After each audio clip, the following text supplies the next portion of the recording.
യാത്രകൾ വല്ലാണ്ട് നമ്മൾ എന്ത് ചെയ്യും, നമ്മുടെ റിസ്കിനെ തന്നെ കൂട്ടുമെന്നാണ് പറയുന്നത്. ഈ റിസ്ക് എന്ന് പറയുമ്പോൾ ആഹാരം മാത്രമാണോ? അല്ല, മനസ്സിന്റെ വിശാലതയും കൂടെ ഉൾപ്പെടുത്തിക്കൊണ്ട് നമുക്ക് അതിനൊരു റിസ്ക് ആയിട്ട് എടുക്കാം. അതായത് നമ്മൾ കൂടുതൽ യാത്ര ചെയ്യും തോറും നമ്മുടെ മനസ്സിന്റെ വിശാലത അല്ലാഹു എന്ത് ചെയ്യും, വളർത്തി തരുമെന്നുള്ളതാണ് ഞാൻ പറയുന്നത്. എന്തേ, നമ്മൾ ഒരുപാട് കാഴ്ചകൾ കാണുന്നുണ്ട്. ഒരു വീടിനുള്ളിൽ അടഞ്ഞിരിക്കുന്നതിനേക്കാളേറെ പുറം ലോകത്തോട്ട് ചെല്ലുമ്പോൾ പല പല കാഴ്ചകൾ നമ്മൾ എന്ത് ചെയ്യുന്നുണ്ട്, സ്വാധീനിക്കുന്നുണ്ട്. അതെ, കെട്ടിയ വെള്ളത്തിലാണ് എന്ത് ചെയ്യുക, കൊതുക് വന്നിട്ട് മുട്ടയിടുക, മലിനമാവുക, ഡെങ്കിപ്പനി, ജ്വരപ്പനി, അങ്ങനെ പല അസുഖങ്ങൾ ഉണ്ടാവുക.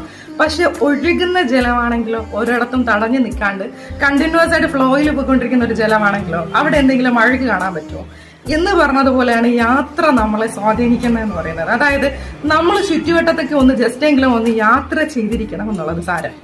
കാരണം ഒരുപാട് യാത്ര ചെയ്യുന്ന ഒരാളും യാത്ര ചെയ്യാത്ത ഒരാളുമായിട്ടുള്ള ഒരു കമ്പാരിസൺ എടുത്തു കഴിഞ്ഞാൽ നാളെയും ഇന്നലെയൊക്കെ പോലെ ഒരു വലിയൊരു വ്യത്യാസം കാണാൻ പറ്റും. അതായത് മനസ്സിന്റെ വിശാലത യാത്ര ചെയ്യുന്നവരും അയാളിൽ വളരുന്നത് കൂടെ തന്നെ അയാൾ കൂടുതൽ ലെസൺ ലേൺ ചെയ്യും കൂടെ ചെയ്യാണ്. അതായത് ദുനിയാവ് ഇങ്ങനെയാണ്, ഇങ്ങനെയൊക്കെയാണ് മാറ്റങ്ങൾ സംഭവിച്ചുകൊണ്ടിരിക്കുന്നത്. ഓരോ യാത്രയും അയാളുടെ ഓരോ അനുഭവ പാഠമാണ്. ആ പാഠം അയാൾ എന്ത് ചെയ്യുന്നുണ്ട്, പഠിപ്പിക്കുന്നുണ്ട്. ഇതേ സമയം ഒരിക്കലും ഒരു യാത്ര ചെയ്യാണ്ട് ഒരു വീടിന്റെ ഉള്ളിലിരിക്കുന്ന അയാളാണ്, അയാളുടെ എക്സ്പീരിയൻസ് ആണ്. അയാൾ ഒരു പൊട്ടക്കണക്കിൽ ഒരു തവളയാണെന്ന് പറയാം. ആ തവളയുടെ ലോകം എന്ന് പറയുന്നത് ആ പൊട്ടക്കിണർ, അതിന്റെ അപ്പുറത്ത് എന്തില്ല ഒരു ലോകം ഇല്ല എന്ന് പറഞ്ഞ് വിചാരിച്ചുകൊണ്ടിരിക്കുകയാണ്. സത്യത്തിൽ അതിന്റെ വെളിയിലാണ് ലോകം ഇരിക്കുന്നത്, അല്ലെ?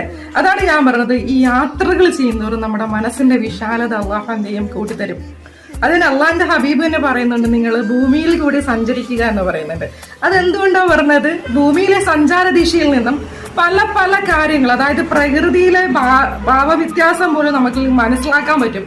ഓരോ യാത്രയിൽ കൂടെ ഓരോരോ മനുഷ്യരുടെ ഭാവവ്യത്യാസങ്ങൾ മനസ്സിലാക്കാൻ പറ്റും. യഥാർത്ഥ ഒരു സുഹൃത്തിനെ കണ്ടുപിടിക്കണമെങ്കിൽ സിമ്പിൾ ആയിട്ട് ഒരു ട്രിക്ക് പറയട്ടെ, ഒരാളുമായിട്ട് 14 ദിവസം ഒന്ന് യാത്ര ചെയ്ത് പോയാൽ മതി. അതായത് ആ 14 ദിവസം അയാളായിട്ടുള്ള യാത്രയിൽ അയാളുടെ പോസിറ്റീവും നെഗറ്റീവും സൈഡ് പുറത്തു വരും എന്നാണ് പറയുന്നത്.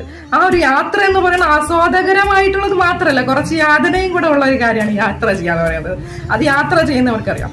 സോ നമ്മുടെ ഒരു റിസ്കിനെ, അതായത് നമ്മുടെ ആത്മാവിന്റെ ഒരു വളർച്ചയ്ക്ക് ഇത്തരം യാത്രകളും സ്വാധീനിക്കുന്നുണ്ട് എന്നുള്ളതാണ് ഏറ്റവും വലിയൊരു കാര്യം എനിക്ക് നിങ്ങളോട് പറയാനുള്ളത്.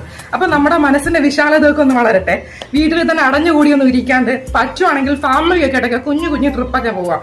കുഞ്ഞു കുഞ്ഞു ട്രിപ്പ് എന്ന് പറയുമ്പോഴത്തേക്ക് ഒരുപാട് അങ്ങ് ദൂരെ കാശ്മീർ പോയിട്ട് കണ്ടുവരണം, അല്ലെങ്കിൽ അപ്പുറത്ത് മണാലി വരെ പോയിട്ട് ഒരു അങ്ങനെയൊന്നും പറയണ്ട. നിങ്ങളെ കൊണ്ട് പറ്റുന്ന, നിങ്ങളെ നാട്ടിൽ യാത്ര ചെയ്യൂ, നിങ്ങൾ അടുത്തുള്ള ബീച്ചിലൊക്കെ ഒന്ന് പോകൂ, എങ്ങനെയൊക്കെ പറ്റുന്ന ഫാമിലിയായിട്ട് പറ്റുന്ന കുഞ്ഞു കുഞ്ഞു യാത്രകൾ ആസ്വദിക്കൂ. അത്രയേ ഉള്ളൂ. യാത്രകൾ നമ്മളിലേക്ക് ഒരുപാട് മാറ്റങ്ങൾ കൊണ്ടുവരട്ടെ, പുതിയ പുതിയ ചിന്താഗതികളെ കൊണ്ടുവരട്ടെ എന്ന് ആശംസ വെച്ചുകൊണ്ട് നിർത്തുവാണ് മുഫീദ ഞാൻ.